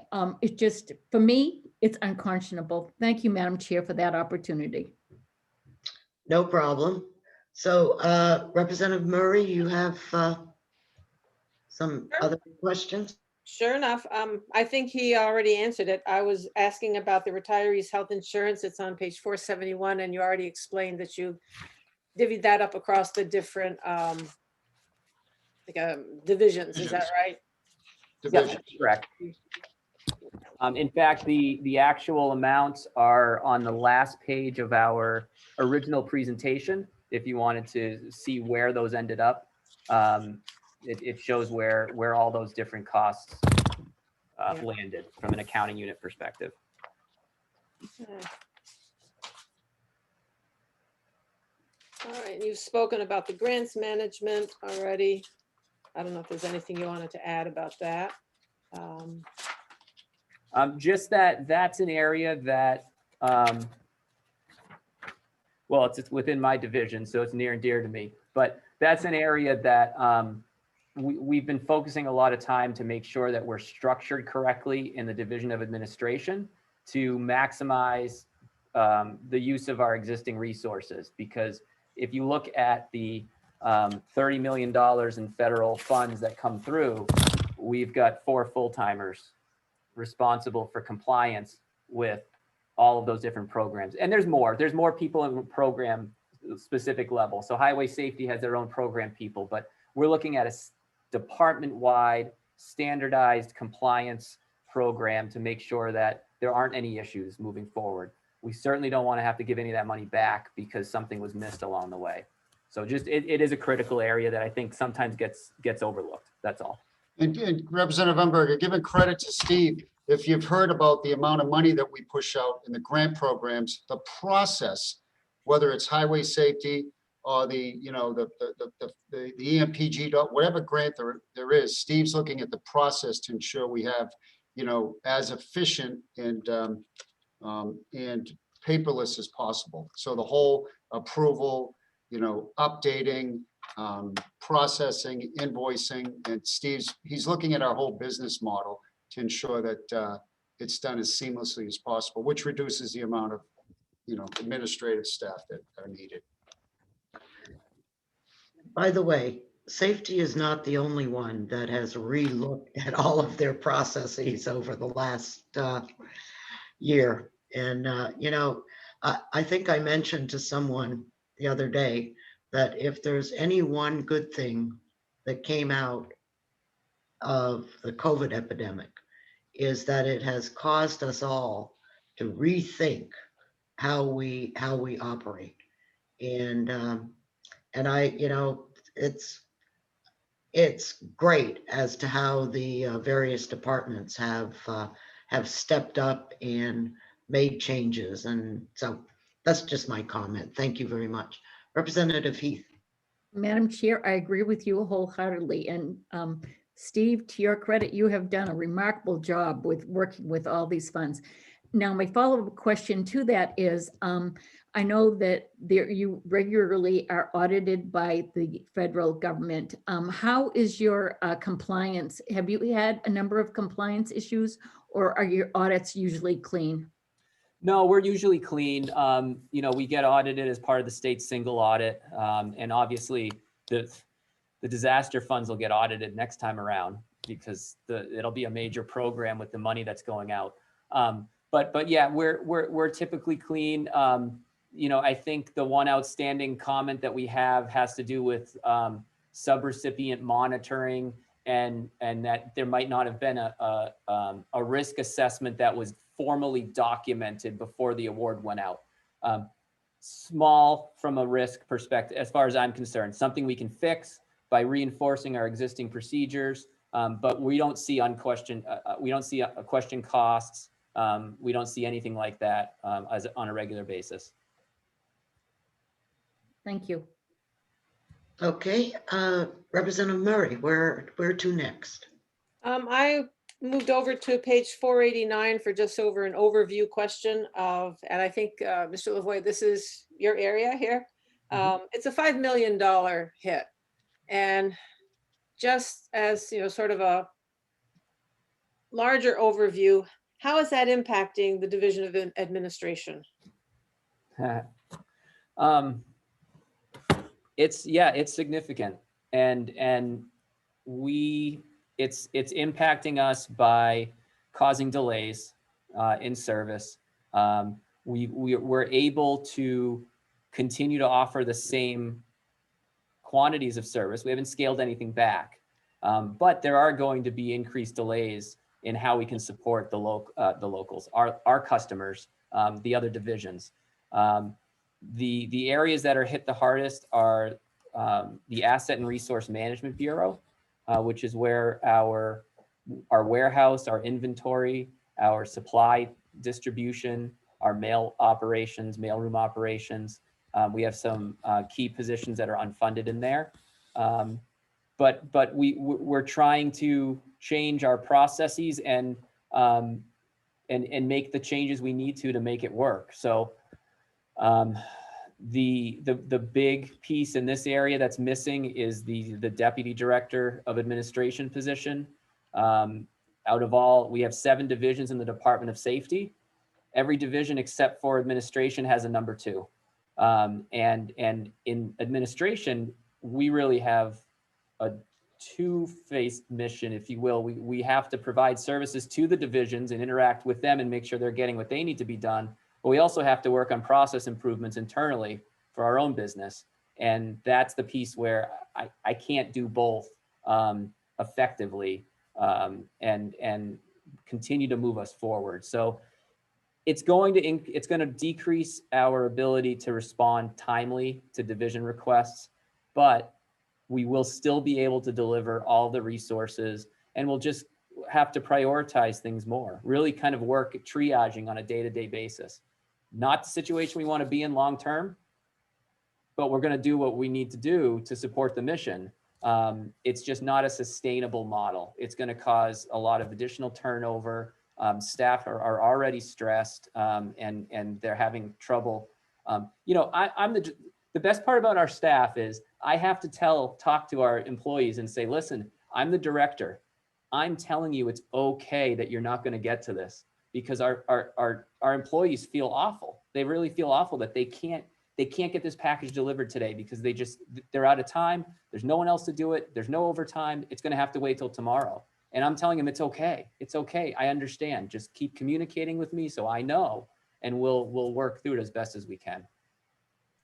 Thank you for mentioning that. I was going to ask about the human toll all around on staff and that pressure. And then I forgot what else I was going to follow up with. But it sounds, I mean, is there a breaking point? I mean, you said it's not sustainable. I think we can see it's not sustainable. Is there a breaking point? I'll take that. I'll take you off the hook, Steve. So, I mean, so here's my best shot at this. I think everybody's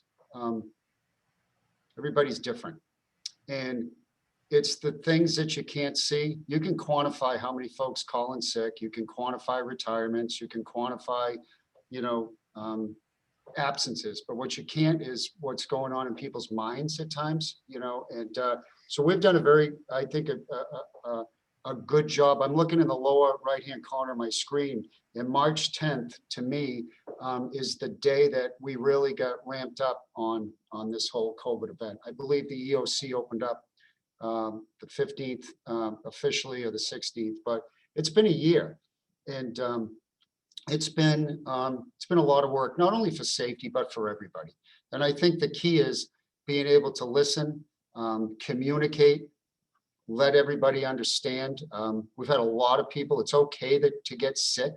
People get sick. We've had a lot of employees who've lost loved ones, who've haven't been able to see family. And I think the only way we got through it is we stuck together, and 7 directors talking to the employees. And I think the fact that we're here and we're operating, and if you look back, Representative Murray, to all that's been done, all that's been accomplished, I think we've managed as best as we can. But the key to the breaking point is something that we're about to unveil as a wellness and resiliency policy for the whole department, which is creating a culture that says it's okay to raise your hand and say, I've had too much, and it's okay to say that you're bothered or impacted. And but I think Steve, what he's done, pulling it together, running this budget, dealing with his own employees. He's got a big operation, just under $200 million budget to manage, without a number 2, and with many vacancies, shows why New Hampshire is such a great state. I mean, and so I think the key is, and we need your support. I mean, what you said, Representative Heath, I understand it. And I think if we all stick together, it's a process, we eventually get to where we need to be. And You've done an amazing job. I mean, kudos to you both. And I think, to follow up on that with the wellness and, the human cost of it it's remarkable. I mean, it's been a tough year, and boy, it's been hard on you all. You've borne the brunt of a lot of what people have had to, you're almost sort of the public face of a disaster. I give Jen Hopper and Fallon at HSEM and Perry Plummer, they worked all weekend. I mean, they've been working 7 days a week.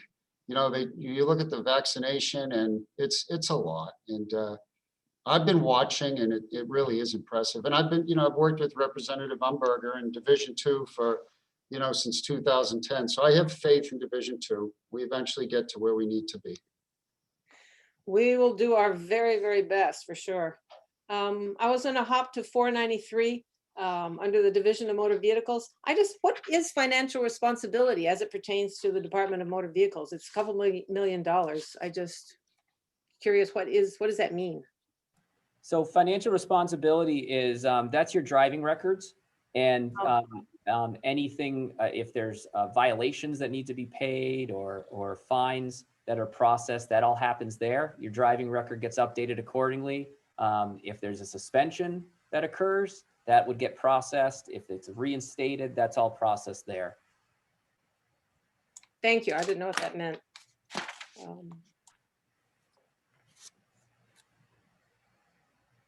I think I'm pretty near finished here. If other people want to pop in, I'm just going to check a few other things. Other questions, please? I'm just flipping through my book. Okay, this is on page 507.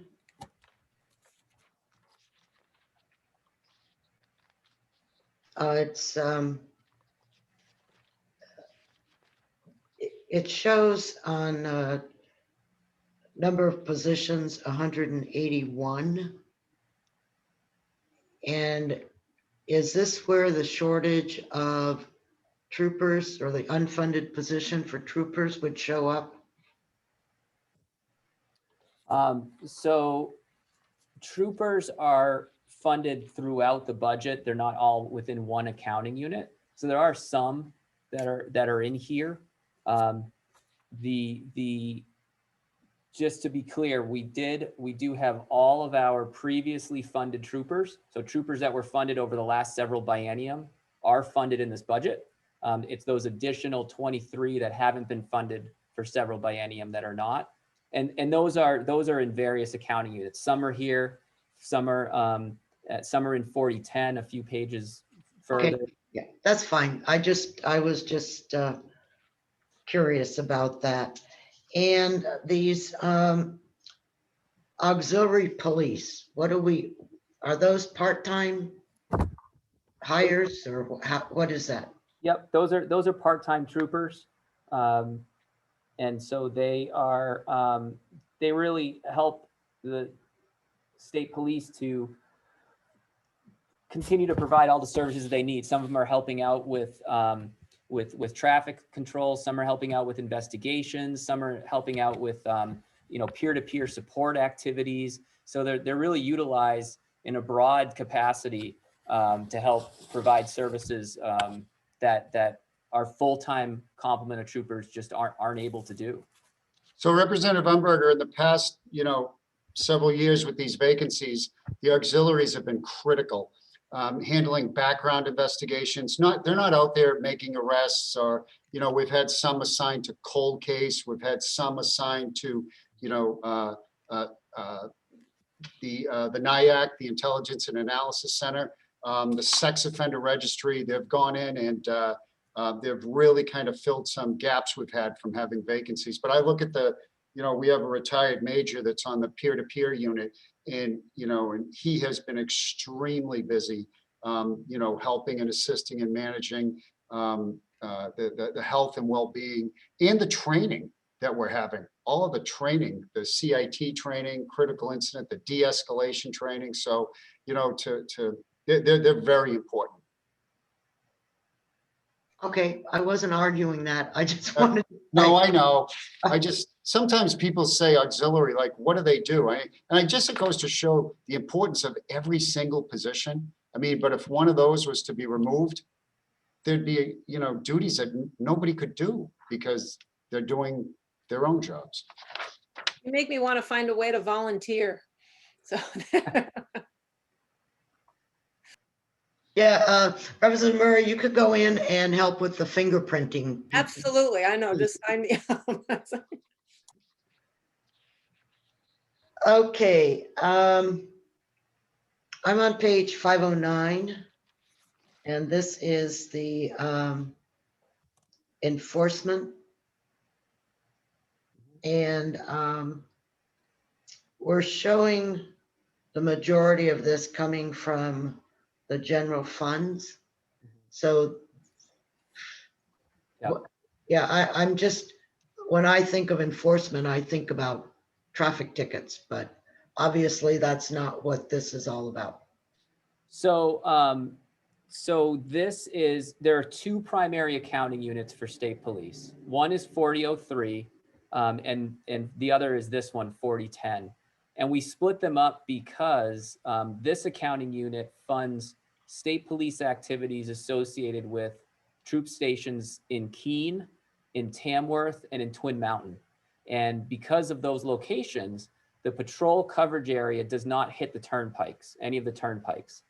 The 4003 account covers the other troop stations which have turnpike patrols, and therefore we can utilize turnpike funds to support those operations. So that the reason why we've split them this way is just for funding purposes. And because of this is a perfect example of what I was mentioning before about how we're not really concerned about the funding source. This is the accounting unit that we can shift highway and general funds based on availability, as long as there's no turnpike involved, because turnpike would not be appropriate to use for these services. Okay, so this is Keene, Tamworth, Twin Mountain. Yes. Okay, all right. They probably have a lot of dirt roads.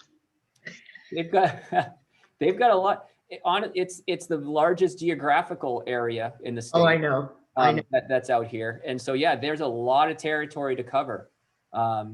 It's just not, we can't use the turnpike money to do so. Right. Yeah. Well, it makes sense. I'm not, I was just trying to understand that a little bit more.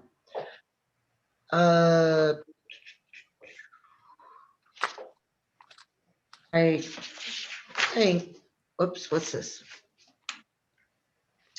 Ah, yes. This is on page 514.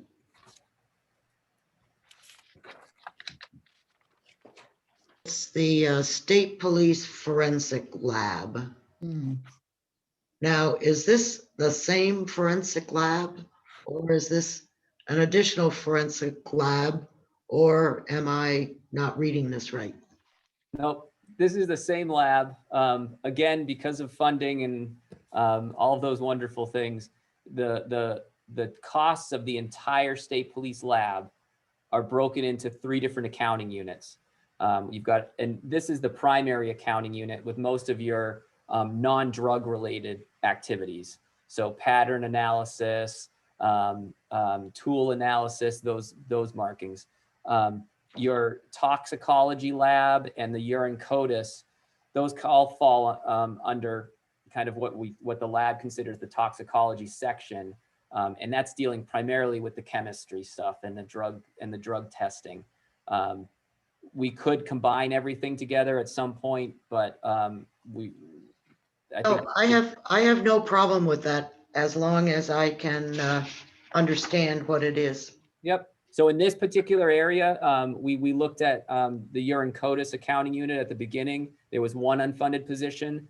Here, there's 31 positions, and 7 of the unfundeds are within this accounting unit. Okay. I'm flipping through here, and I'm at the end with no more questions.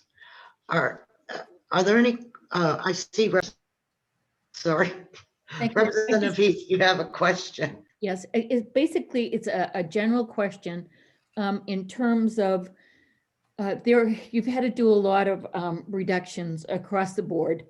Will there be any costs that have to be downshifted to municipalities with respect to what you've had to do in your budget this year for this biennium? No, I can't think of any.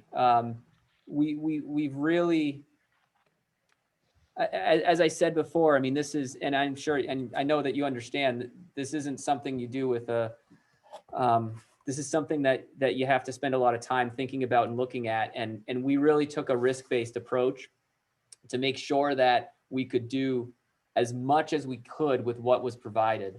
And I can't think of any areas that would downshift any costs to the locals. There's no new fees in here that the locals would be asked for. You know, the lab services that we talked about the lab a lot. I mean, it's not, the lab is funded by the state. And the locals utilize that lab. We're not looking to change that model. We're not looking to push those costs down, but we're struggling to fully fund those areas also. So I don't see any areas. I can't think of any areas where we've done anything like that. Thank you. And Steve, I just want to commend you again. You are a commissioner's dream in terms of being able to do what you have done in a manner in which you have done. I guess it's thank God for Excel, but it is a remarkable feat what you have managed to do with this budget, as hard and difficult as it is. Well, thank you very much. And it's a team effort over here. So I cannot take all the credit. And we work really well together, and it's great working on this with this team. And that's how we get these things done. But thank you. Representative Heath, what he doesn't tell you is he has a dartboard in his office. And so each morning he picks up a dart, and wherever it lands, that's the answer. Okay, I'm just kidding, Steve, as you know. Mickey, do we have any HB2 items that we need to look at today? We visited them once with the department last week. We can go through them again. I know we had some discussion on the body worn camera, the dashboard camera fund earlier.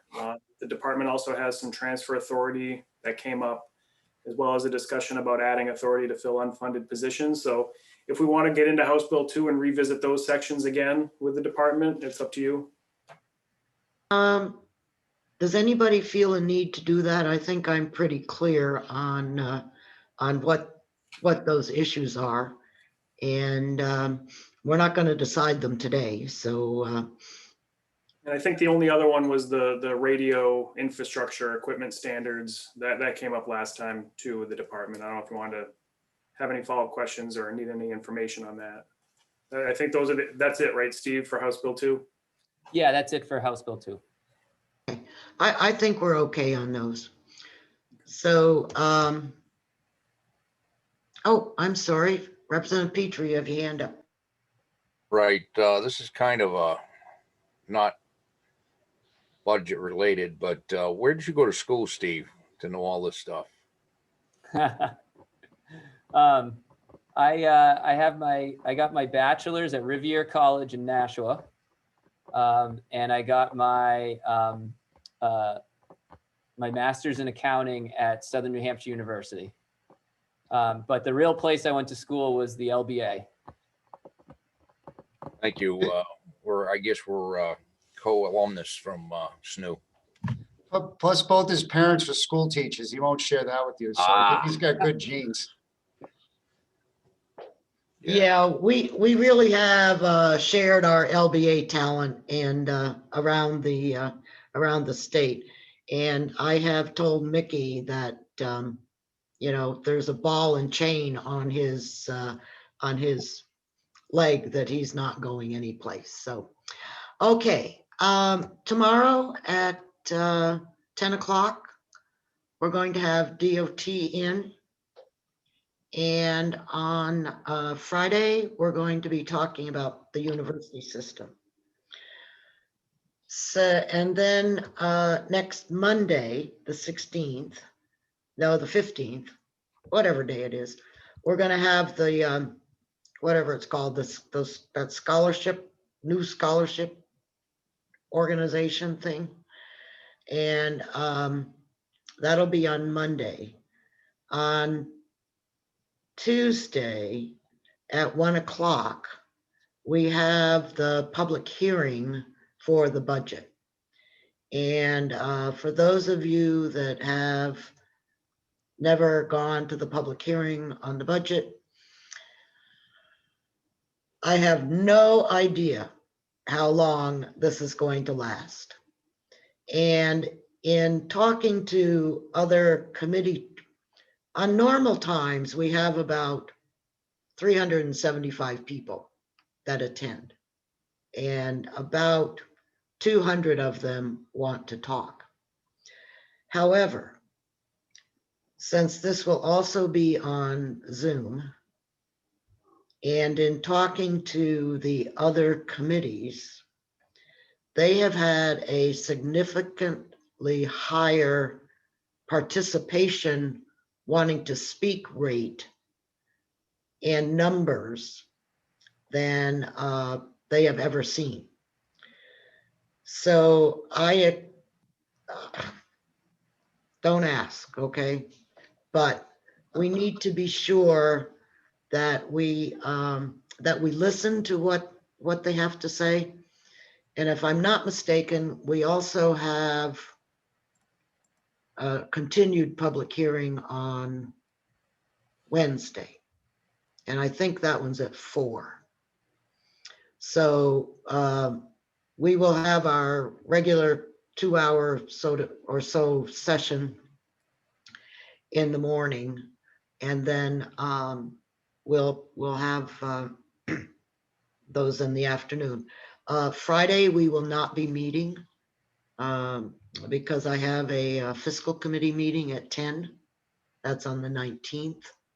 And those are always more fun than I can stand. The last time that the UPS driver brought me the stuff, he injured his back. So I'm just kidding. But so that'll be next Friday morning. So busy week next week. I'm also hoping that we can sort of finalize next week the things that we all agree on. Okay, I'm not sure exactly what those are, but we'll go through them, and the things that we agree on, we will get rid of, so to speak. We'll vote on them, and the other things we'll put off till later in the week or early the following week, other than Monday the following week. So Representative Heath. Just a question about, I know at our last session, we had a number of bills that are coming our way, and they're designated, I think, for Division 2. Do you have any idea when we're going to start looking at those? Yes.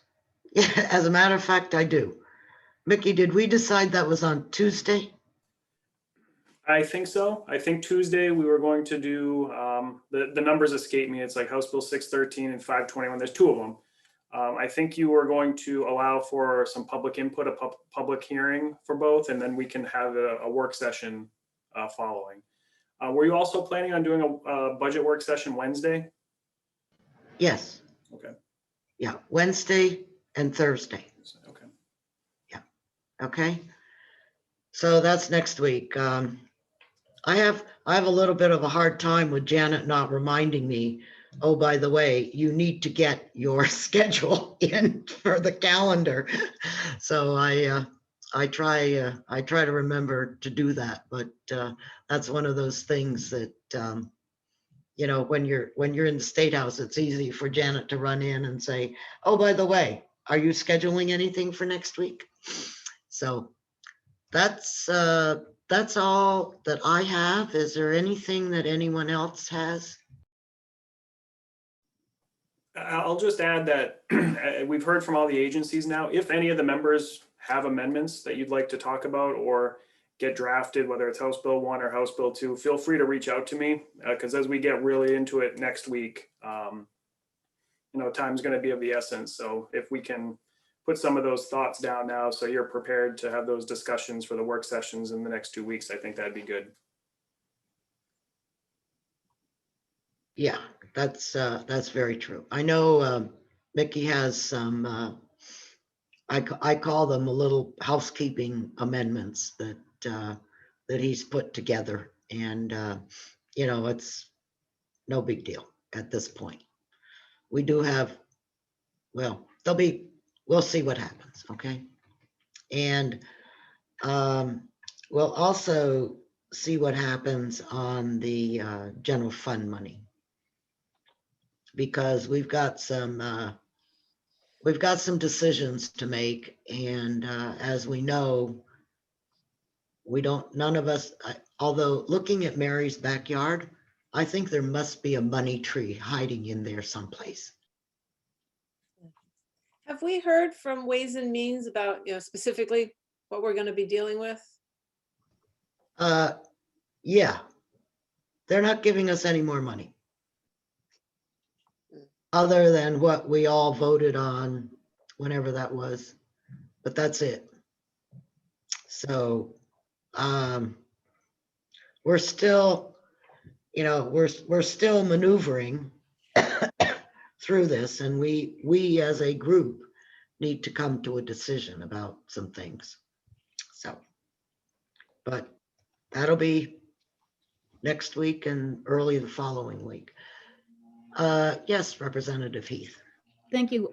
Along with that, have you been given an amount for our division that we have to reduce? No. Thank you. Thank you. That doesn't mean no reductions. It just means I no know. one has given me a target Okay. figure. Hey, if nothing else, sorry, Representative Lynn, I missed your hand. Thank you. I have a question just as sort of the newcomer on the block. I want to just ask if this division sort of follows what had been my experience from Division 1 when I was at the court, that let's assume that we have to make, that we conclude that we have to make some cuts, and I'll just use safety as an example because they're here, from what they've proposed, and assuming that it's not that, let's assume that we as a member of Division 2, we didn't have a particular axe to grind that we thought, the cut should come from here or the cut should come from there, but we just kind of felt that there needed to be a reduction. It was my experience in dealing with Division 1 when I was on the court that they would normally come back to us and say, look, we're going to cut you by this much, but you kind of choose where it's going to come from, and as long as it wasn't something that the Division 1 thought, this is outrageous, we would Division 1 generally would defer to our choice. And is that, do we sort of follow the same general idea here? Well, the difference between Division 1 and 3 and Division 2 is that we have the Education Trust Fund, the Highway Fund, and Fish and Game Fund, which is obviously all outside of the general fund. And so we do have general funded things in each of those divisions, or each of those departments. But compared to Division 1 or to Division 3, it's pretty minuscule. And so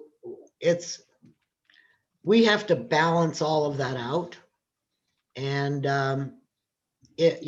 for example, for Fish and Game, I'll use that one because it's easy. To cut the $100,000 that we've given them in general, or that's out there in general funds, that's a requirement, for the wildlife match, or I think it's wildlife, it's something, maybe it's wildflowers, but that's a match. So we can't eliminate that $100,000 match. And many of the items that go on in education, in safety, are also required matches in order for us to obtain federal funds. Okay, sure. And that's just not true necessarily. Obviously, in Health and Human Services, it is true to some degree. But in Division 1, I'm not sure that they have a lot of what I would call federal match programs. Sure. No, I understand. Thank you. Thank you for the clarification. Okay, we'll see you tomorrow morning. Take Thank you, care. everybody. Bye-bye. Thank you, Bye. DOS.